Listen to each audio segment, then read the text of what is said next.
Journalist పై దాడి చేసిన ఘటనలో క్రిమినల్ కేసు ఎదుర్కొంటున్నారు నటుడు మోహన్ బాబు. ఆయనపై పహాడీ షరీఫ్ పోలీస్ స్టేషన్లో హత్యాయత్నం కేసు నమోదు కాగా ఆయన తెలంగాణ హైకోర్టులో ముందస్తు బెయిల్ పిటిషన్ వేసుకున్నారు. దీనిపై హైకోర్టులో విచారణ పూర్తయింది. తుది తీర్పును నేటికి వాయిదా వేసింది ధర్మాసనం.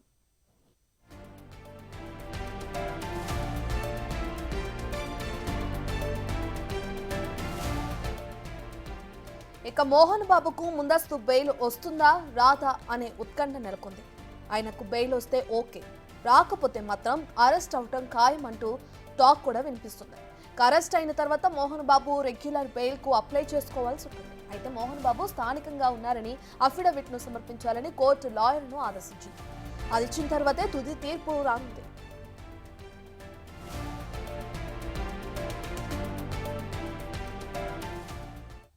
ఈ అంశానికి సంబంధించిన పూర్తి డీటెయిల్స్ అందించడానికి మా ప్రతినిధి సురేష్ అందుబాటులో ఉన్నారు. రైట్ సురేష్, ఇప్పటికే చూసుకుంటే ఒక జర్నలిస్ట్ పై దాడి చేసిన కేసులో మోహన్ బాబు ముందస్తు బెయిల్ వస్తుందా రాదా అనే ఉత్కంఠ నెలకొంది. దీనికి సంబంధించిన పూర్తి డీటెయిల్స్ అంటే ఈ రోజు వాదన ఉండనుంది కదా, దానికి సంబంధించిన డీటెయిల్స్ ఏ విధంగా ఉన్నాయి?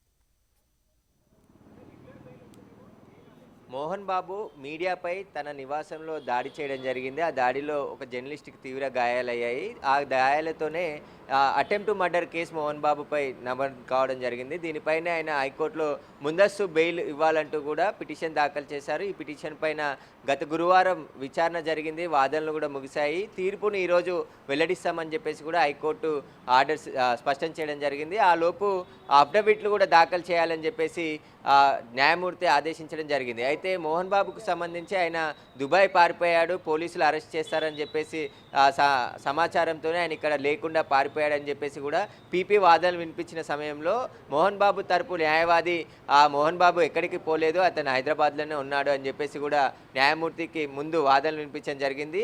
అదే విషయాన్ని అఫిడవిట్ రూపంలో సమర్పించాలని చెప్పేసి కూడా ఇటు పీపీకి ఇటు మోహన్ బాబు న్యాయవాదికి కూడా ఆదేశాలు జారీ చేయడం జరిగింది. ఇప్పటికే వాళ్ళ అఫిడవిట్ దాఖలు చేయడం జరిగింది. దానికి సంబంధించి మరికొద్ది సేపట్లోనే హైకోర్టులో మోహన్ బాబుకు బెయిల్ మంజూరు చేస్తుందా లేకుంటే రిజెక్ట్ చేస్తుందా అనేది కూడా తీర్పు వచ్చిన తర్వాత తెలిసే అవకాశం కనబడుతుంది. ఇక తాను దాడి చేసిన ఘటనలో తీవ్రంగా గాయపడ్డాడు, అతనికి అసలు బెయిల్ ఇవ్వద్దు అని చెప్పేసి పీపీ వాదనలు వినిపించడం జరిగింది. మోహన్ బాబు అత్యంత దారుణంగా దాడి చేయడం జరిగింది, ఆయన ఇన్ఫ్లుయెన్స్ చేసే వ్యక్తి సమాజంలో అని చెప్పేసి కూడా వాదనలు వినిపించడం జరిగింది. ఎట్టి పరిస్థితుల్లో మోహన్ బాబుకు బెయిల్ ఇవ్వద్దు అని చెప్పారు. అయితే గతంలోనే తనపై నమోదైన 3 ఎఫ్ఐఆర్లకు సంబంధించి హైకోర్టులో రిలీఫ్ కావాలంటూ కూడా క్వాష్ పిటిషన్ దాఖలు చేయడం జరిగింది. క్వాష్ పిటిషన్లో రేపు 24 వరకు కూడా ఎలాంటి అరెస్టులు చేయొద్దు, విచారణకు పిలవద్దు అని చెప్పేసి కూడా హైకోర్టు ఆదేశాలు ఉన్నాయి. రేపటితో అది కూడా ముగిసిపోతుంది. కాబట్టి రేపటి తర్వాత మోహన్ బాబు నెక్స్ట్ ఎలా ఉండబోతుంది, పోలీసులు ఎలాంటి చర్యలు తీసుకోబోతున్నారు అనేది కూడా తెలుస్తుంది. ఎందుకంటే ఇప్పటికే గతంలోనే ఒకసారి నోటీసులు జారీ చేశారు రాచకొండ పోలీసులు.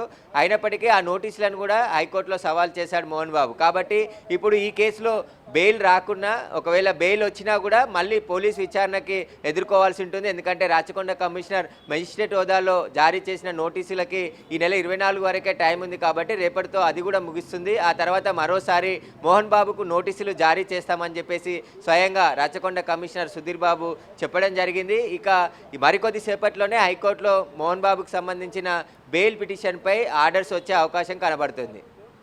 రైట్ సురేష్, ఇక మోహన్ బాబుకు సంబంధించిన లాయర్కి ఇప్పుడే కోర్టు ఆదేశించడం కూడా మనం చూస్తున్నాం. కౌంటర్ దాఖలు చేసిన తర్వాతే తీర్పు వస్తుందని చెప్పడం కూడా మనం చూస్తున్నాం. సో కౌంటర్ ఎప్పుడు దాఖలు చేసే అవకాశం కనిపిస్తుంది, దానికి సంబంధించిన డీటెయిల్స్ ఏ విధంగా ఉన్నాయి? కౌంటర్ ఆల్రెడీ మోహన్ బాబు తరపు న్యాయవాదితో పాటు పీపీ కూడా దాఖలు చేశారు. ఫ్రైడే రోజే ఈ కౌంటర్ అనేది అఫిడవిట్ రూపంలో అందించాలని చెప్పేసి కూడా చెప్పడం జరిగింది.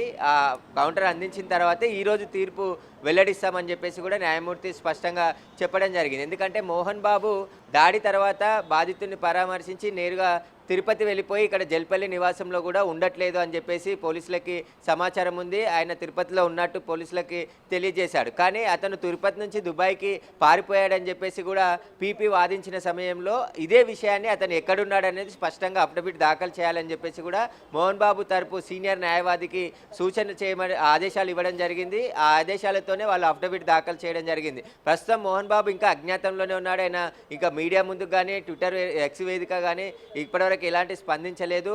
ఈరోజు ఆర్డర్స్ హైకోర్టులో ఎలాంటి తీర్పు వస్తుందనే దాని తర్వాత ఆయన స్పందించే అవకాశం కూడా కనబడుతుంది. ఒకవేళ ఆయనకి బెయిల్ రద్దు చేస్తే, బెయిల్ ఇవ్వమని హైకోర్టు ఆర్డర్స్ ఇచ్చేస్తే ఖచ్చితంగా రాచకొండ పోలీసులు మోహన్ బాబుని అరెస్ట్ చేసి విచారణ చేసే అవకాశం కనబడుతుంది. ఎందుకంటే ఇప్పటికే మంచు ఫ్యామిలీలో 3 కేసులు నమోదయ్యాయి. ఇటు మంచు మనోజ్ ఇచ్చిన ఫిర్యాదుతో పాటు మోహన్ బాబు ఇచ్చిన ఫిర్యాదు, అదేవిధంగా జర్నలిస్టులపై దాడికి సంబంధించిన ఫిర్యాదు, మొత్తం 3 కేసులు పాడిషరి పోలీస్ స్టేషన్లోనే నమోదు కావడం జరిగింది. పోలీసులు చట్ట ప్రకారం ముందుకు వెళ్తున్నాము, ఆ కేసుకు సంబంధించిన ఏవైతే చర్యలు తీసుకోవాలో వాటిపై దృష్టి పెట్టామని చెప్పేసి కూడా ఇప్పటికే రాచకొండ కమిషనర్ చెప్పడం జరిగింది. అవసరమైతే ఆయనకున్న రిలీఫ్ని కూడా హైకోర్టు నుంచి తొలగించాలని అభ్యర్థిస్తామని చెప్పేసి గతంలో చెప్పారు. కాబట్టి ఈరోజు బెయిల్ రాకుంటే ఖచ్చితంగా మోహన్ బాబును అరెస్ట్ చేసే అవకాశం ఉంది. ఆ తర్వాత రాచకొండ కమిషనర్ నోటీసులకు సంబంధించి కూడా రేపటి వరకే రిలీఫ్ ఉంది. కాబట్టి 25వ తేదీన ఆ కేసులో కూడా విచారణకి ఒకవేళ మోహన్ బాబు అటెండ్ కావాల్సి ఉంటే ఖచ్చితంగా పోలీసుల ముందు విచారణకు హాజరు కావాల్సి ఉంటుంది.